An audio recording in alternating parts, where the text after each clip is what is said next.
할렐루야. 지금 이 시간에는 요한계시록 2장 1절부터 11절의 말씀으로 일곱 교회에 대한 편지라는 첫 번째 주제를 가지고 함께 은혜를 나누도록 하겠습니다.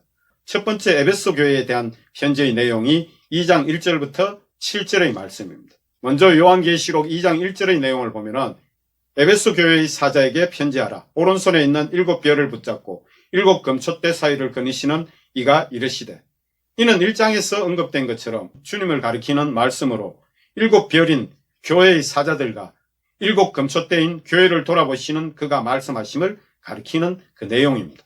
먼저 에베소는 소아시아에서 제일 부유한 로마 제국의 큰 항구 도시로 상업과 종교의 중심지였습니다. 남쪽의 밀레도, 북쪽의 세무나를 끼고 있는 국제도시로서 이곳은 매우 거대한 항구이므로 아시아 무역 항로의 종착지였으면서 로마에서 출항한 많은 배들이 정박할 수 있는 자연적인 항구였습니다. 그리고 에베소 시내에는 2만 5천 명을 수용하는 거대한 극장과 아고라라 하는 시장과 그리고 포장도로들이 있었는데 주전 1세기경 이 도시의 인구는 약 30만 명에 달했다고 합니다. 이곳에는 아데미 신전이라고 하는 아르테미스에 봉헌된 신전이 있었는데 이는 주후 263년 고트족에 의해 파괴되기 이전까지는 세계 7대 불가사의 중 하나로 꼽혔다고 합니다. 바울 사도 당시에 있었던 아데미 신전의 그 크기는 길이는 104m, 폭이 30m, 높이 16m 이상 되는 원기둥이 100개나 서 있었다고 합니다. 이 신전에는 동물의 모습을 한 신상들이 많이 있었는데 이들을 하늘에서 내려온 신들이라고 여겼답니다. 이것은 사도행전 19장 35절에 나타나 있는데 아데미 여신상이 있어 이 신이 성행했고 황제 숭배가 행해졌던 그러한 곳입니다. 아데미는 다산과 비옥을 상징하는 이방 여신으로 에베소의 수호신으로 섬긴 신이었습니다. 아데미는 그리스 신화에 나오는 제우스의 딸로서 보통 사냥의 여신이라고 불리기도 했습니다. 에베소에는 아데미를 섬기는 신전이 있었으나 주전 356년에 파괴되었다가 다시 지어졌는데 이 신전은 에베소의 큰 자랑거리였던 것입니다. 이러한 내용들이 사도행전 19장 27절 35절 내용으로 나타나 있습니다. 따라서 버가모가 소아시아의 수도였으나 실질적으로는 에베소가 소아시아의 정치, 경제, 문화의 중심지였던 것입니다. 이러한 에베소는 신약시대에 이미 유대인들의 공동체가 형성되어 있었는데 이 내용은 사도행전 18장 19절에 나타나 있습니다. 주후 49년부터 52년 바울 사도가 2차 선교 여정 때 아덴에서 전도하다가 고린도로 넘어가서 이탈리아 로마에서 쫓겨온 아굴라와 브루스길라 부부를 만나가지고 그곳에서 함께 동역을 하면서 1년 6개월을 전도하고 그 후 함께 배를 타고 에베소까지 가서 배웅 나온 아굴라와 브루스길라는 에베소에서 사역을 하면서 남게 되고 바울 사도는 수리아 안디옥으로 돌아가게 됩니다. 바울 사도는 3차 여정 때 이곳에서 2년간 머물게 되었는데 처음에는 회당에서 나중에는 두란노 성원에서 가르친 것을 우리가 사도행전 19장을 통해서 알 수가 있습니다. 바울 사도는 이 에베소를 아시아 지역의 전도 중심지로 삼았는데 여기에서 고린도 교회에 편지를 쓰기도 했습니다. 바울 사도의 설교 때문에 아데미 숭배자들이 폭동을 일으키기도 했던 곳이기도 한 곳이 에베소였던 것입니다.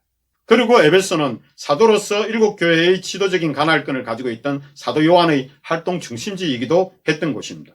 에베소 교회가 대표적으로 미워했던 거짓된 사도들인 악한 자들의 정체는 니골라당이었습니다.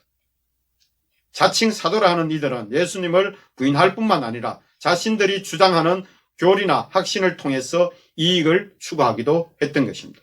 당시 에베소 교회는 황제 숭배 강요 때문에 심한 박해 가운데 있었고 예수 그리스도의 성육신을 부인하는 이단들이 많았습니다.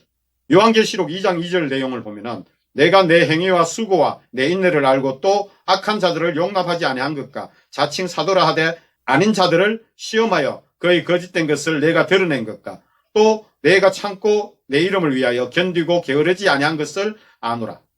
이는 예수님께서 에베소 교회를 칭찬하신 내용입니다. 이 에베소 교회는 30여 년 전에 바울 사도를 고소하여 죽게 했던 이단자들의 그릇된 교훈이 퍼졌는데 그것이 이때까지 이어져 내려왔다고 볼 수 있습니다.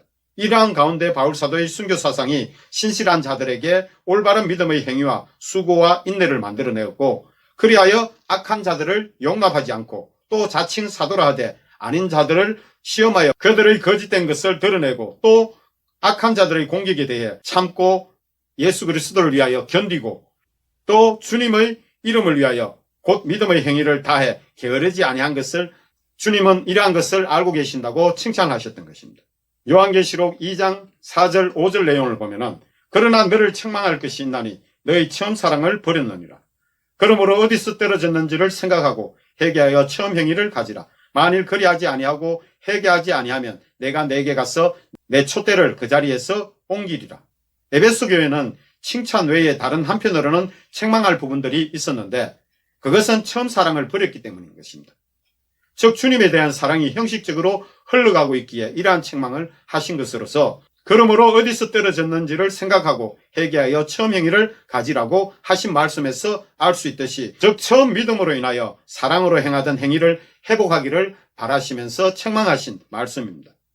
그러나 만일 그리하지 아니하고 회개하지 아니하면 내가 내게 가서 내 촛대를 그 자리에서 옮기리라. 이 말씀하신 것처럼 이는 에베소 교회의 사명의 촛대로서 이로 인하여 임하는 모든 축복까지도 옮기실 것을 말씀하신 것입니다. 이를 통해 알 수 있는 것은 에베소 교회는 알게 모르게 악을 미워하면서 악한 자들의 행위를 밝혀내고 미워는 하지만은 한편으로는 주님을 향한 사랑이 식어지면서 하나님과 이웃에 대한 사랑이 형식적으로 흘러가고 있다는 것을 알 수 있는 내용이 바로 이 내용들입니다. 이러한 가운데 격려하시기를 요한계시록 2장 6절에서 오직 내게 이것이 있으니 내가 니골라 당의 행위를 미워하는도다. 나도 이것을 미워하노라. 니골라에 해당하는 헬라어 니콜라이토는 백성을 뜻하는 라오스와 없애다 혹은 정복하다를 의미하는 니카오의 합성어로 구약 성경에 기록된 발람과 동일한 의미이므로 니골라 당은 발람의 교훈을 따르는 자들로서 하나님 나라인 성도의 영혼을 파괴하는 거짓된 무리들을 가리키는 것입니다. 요한계시록 2장 7절 내용을 보면은 기 있는 자는 성령이 교회들에게 하시는 말씀을 들을지어다. 이기는 그에게는 내가 하나님의 나그네 있는 생명나무의 열매를 주어 먹게 하리라. 이와 같이 에베소 교회는 성령님께서 교회들인 각 성도들에게 하시는 말씀을 듣고 니골라 당과 같은 악한 자들의 악과 미혹하는 자들의 미혹을 이기고 처음 사랑을 회복하면 주님께서 약속하시는 내가 하나님의 나그네 있는 생명나무의 열매를 주어 먹게 하리라 하신 약속을 이루어 주실 것을 약속하시는 그러한 내용으로 마치게 됩니다.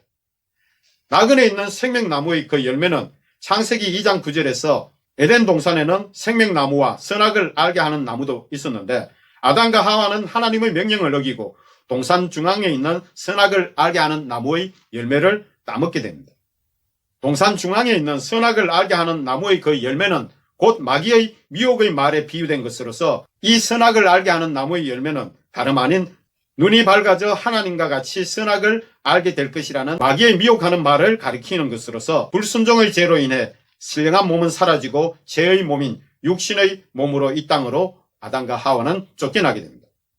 이 생명나무는 부활한 자들의 영혼의 양식인 하나님의 진리의 말씀으로 예수 그리스도를 가리키나 선악을 알게 하는 나무의 열매라는 것은 선과 악을 알게 하는 마귀의 거짓과 악한 교훈을 가리키는 것으로서 선만 알고 있던 아담과 하와가 악을 알게 되는 그것을 뜻합니다. 그러므로 나그네 있는 생명나무의 열매를 주어 먹게 하리라고 하신 이것은 아담이 범죄하기 이전의 상태로 다시 회복시키셔서 에덴 동산에서 영원히 살게 하실 것에 대한 약속의 말씀인 것입니다. 그리고 선악을 알게 하는 나무의 열매였던 마귀와 그 무리는 예수 그리스도께서 부활하시고 승천하신 후에 천국에서 완전히 땅으로 쫓겨났으며 다시는 그곳에 존재하지 않고 마지막 때 영원한 불못에 들어가게 될 것을 증언하고 있습니다.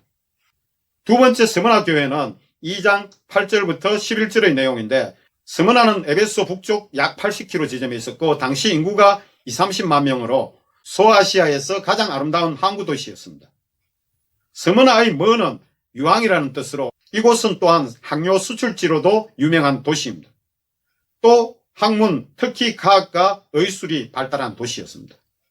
종교적으로는 소아시아 도시 가운데서 황제 숭배의 중심지로 심한 박해가 따랐던 곳입니다. 스무나 교회가 누구에게 의해서 세워졌는지는 알 수는 없지만은 에베소에 체류하던 바울 사도가 이곳에 들러 전도하여 교회가 세워졌을 것으로 추정이 됩니다. 이것은 사도행전 19장 9절 10절 내용을 통해서 알 수 있는데 스무나 교회에 대해서는 본 서신 외에는 잘 알려진 것이 없는 것이 현실입니다. 다만 사도 요한의 제자이며 스무나 교회의 초대 감독이었던 폴리갑이 그의 책 폴리갑의 생애에서 바울 사도가 이곳에서 전도하였다고 기록하였는 것이 전부입니다. 그리고 폴리갑은 그곳 에베소에서 순교하였습니다. 요한계시록 2장 8절 내용을 보면은 스무나 교회의 사자에게 편지하라. 처음이며 마지막이요 죽었다가 살아나신 네가 이르시되. 8절의 이 내용은 1장 18절에서 예수님께서 친히 하신 말씀으로 예수님을 가리키는 그러한 의미입니다. 요한계시록 2장 9절 내용을 보면은 내가 내 환난과 궁핍을 알거니와 실상은 내가 부여한 자니라. 자칭 유대인이라 하는 자들의 비방도 알거니와 실상은 유대인이 아니요 사탄의 해당이나. 9절의 환난에 해당하는 들마시는 무거운 물건 밑에 눌려 부서지는 것을 의미합니다. 신앙으로 말미암아 핍박을 받는 그것을 의미하는 것입니다. 또한 궁핍의 원어적인 의미는 외적 핍박으로 생긴 물질적 빈곤을 가리키는 것으로서 이는 그리스도인들이 황제 숭배를 거절함으로 당한 경제적 제재나 적대 감정을 가진 유대인에게나 혹은 로마 제국으로부터 당한 경제적 어려움을 가리키는 그러한 것입니다. 이 내용은 요한계시록 13장 15절부터 17절에 나타나 있는 내용인데 그가 권세를 받아 그 짐승의 우상에게 생기를 주어 그 짐승의 우상으로 말하게 하고 또 짐승의 우상에게 경배하지 아니하는 자는 맺히든지 다 죽이게 하더라. 그가 모든 자 곧 작은 자나 큰 자나 부자나 가난한 자나 자유인이나 종들에게 그 오른손에 이마에 표를 받게 하고 누구든지 이 표를 가진 자 외에는 매매를 못하게 하니 이 표는 곧 짐승의 이름이나 그 이름의 수라. 이는 도미티아누스 황제가 자신을 신격화하기 위하여 네로 황제가 쓰던 방식 그대로 행한 것을 의미합니다. 이때 죽은 네로 황제를 형상하여 우상을 만들고 그를 숭배하는 것을 통해 표를 주고 경제활동을 하도록 하는 방식을 택했습니다. 그래서 성도들은 황제 숭배를 피하다 보니 당연히 궁핍한 생활을 하게 된 것입니다. 실상은 내가 부요한 자니라. 이는 스무나 도시 자체는 부요한 도시였습니다. 그러나 우상 숭배를 배격한 스무나 교회는 그로 인한 박해로 인해 경제적으로 궁핍했던 것입니다. 그럼에도 불구하고 예수 그리스도께서는 스무나 교회를 향해 부요하다고 인정하시는데 이는 육신적으로는 궁핍하나 영적인 내적으로는 정결하고 부요함을 의미하는 그러한 내용입니다. 이 내용은 육신적으로는 부요하나 내적인 영적으로는 궁핍했던 라오디게아 교회와 정반대입니다. 자칭 유대인이라 하는 자의 비방도 알거니와 실상은 유대인이 아니요 사탄의 해당이다. 이는 스무나 지역에는 유대인이 많이 거주하고 있었는데 이들 가운데는 스무나의 유지에 오른 자들이 많아서 그래서 그들이 교회와 복음을 방해하며 교인들을 핍박했던 것입니다. 한 예로 황제 숭배의 목적을 이용해 로마 제국의 거짓 고발 및 충동을 해서 스무나의 감독이었던 폴리갑을 처형한 것을 볼 수 있는데 유대인들은 항상 복음 전파하는 곳에 해방을 놓았던 것입니다. 이는 바울 사도 때부터 그렇게 행하여 왔는데 이에 대해서는 바울 사도 자신이 과거인 청년 사울 때 율법의 사도로서 예수 그리스도를 믿는 자들을 박해했던 시절을 회상하며 고백했던 내용에 잘 나타나 있습니다. 이 내용은 디모데전서 1장 13절의 내용인데 내가 전에는 비방자요 박해자요 폭행자였으나 도리어 긍휼을 입은 것은 내가 믿지 아니할 때 알지 못하고 행하였습니다. 이처럼 바울 사도는 예수 그리스도를 영접하기 전까지는 율법의 사도로서 예수 그리스도를 비방하고 박해하고 또 폭행했던 자였습니다. 바로 이러한 현상이 유대 율법주의자들에게 많이 나타났던 현상입니다. 구약에서는 유대인들은 자신들을 여호와의 총회라고 했지만은 신약에서는 이처럼 하나님의 예정된 예수 그리스도와 교회에 대한 비방과 박해와 폭행을 일삼는 대적자요 방해자였던 것입니다. 이러한 사실을 아시는 주님은 유대인들의 모임 그 자체를 사탄의 해당이라고 말씀하셨던 것입니다. 요한계시록 2장 10절 내용을 보면은 너는 장차 받을 고난을 두려워하지 말라. 볼지어다 마귀가 장차 너희 가운데서 몇 사람을 옥에 던져 시험을 받게 하리니 너희가 10일 동안 환난을 받으리라. 너희가 죽도록 충성하라. 그리하면 내가 생명의 간을 내게 주리라. 예수님께서는 스무나 교회에 대해 장차 받을 고난을 두려워하지 말라고 말씀하시면서 마귀가 장차 너희 가운데서 몇 사람을 옥에 던져 시험을 받게 하리니 너희가 10일 동안 환난을 받으리라. 이는 마귀에 속한 유대인들이 또 다른 마귀의 세력인 로마 제국에 예수 그리스도를 믿는 자들을 고발함으로 인하여 스무나 교인들 중 몇 사람이 숫자적인 표현대로 10일 동안 옥에 갇혀 고난을 받을 것을 예언하신 말씀입니다. 그렇지만 또 내가 죽도록 충성하라. 이에 해당하는 헬라어 원어적인 해석으로는 과거의 순교자들이 순교하기까지 충성하여 그리스도에 대한 신앙을 정언했던 것처럼 서문화 교인들도 죽기까지 신앙을 지켜야 함을 명령하신 그러한 내용입니다. 이것은 당시 극심한 황제숭배 강요 속에서 죽음의 위협을 받고 있던 교인들을 향한 단호한 주님의 명령이었습니다. 그리고 생명의 간은 죽기까지 신앙을 버리지 않고 신앙의 정죄를 지킨 자에게 주어지는 상급을 의미합니다. 간에 해당하는 헬라어는 두 가지로 나타나는데, 하나는 디아데마로 왕관을 의미하는 것과 또 하나는 스테파노스로 운동 경기에서 승리자에게 주어지는 승리의 간을 의미하는 것입니다. 이 중에 면류관은 승리의 간을 의미하는 것으로서 운동선수가 경기에서 끝까지 싸워 승리하듯 온갖 핍박에서 믿음을 지킨 자에게 주어지는 면류관을 가리키는 것입니다. 끝으로 요한계시록 2장 11절 내용을 보면 기 있는 자는 성령이 교회들에게 하시는 말씀을 들을지어다. 이기는 자는 둘째 사망의 해를 받지 아니하리라.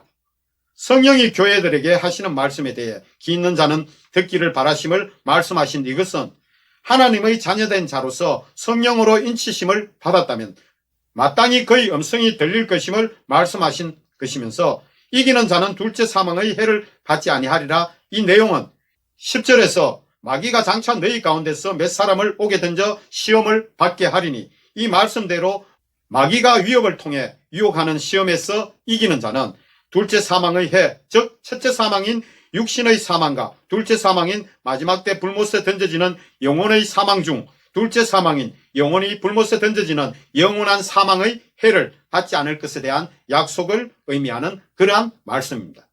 이로써 요한계시록 2장 1절부터 11절의 내용인 일곱 교회에 대한 편지 첫 번째 내용을 마치도록 하겠습니다. 할렐루야.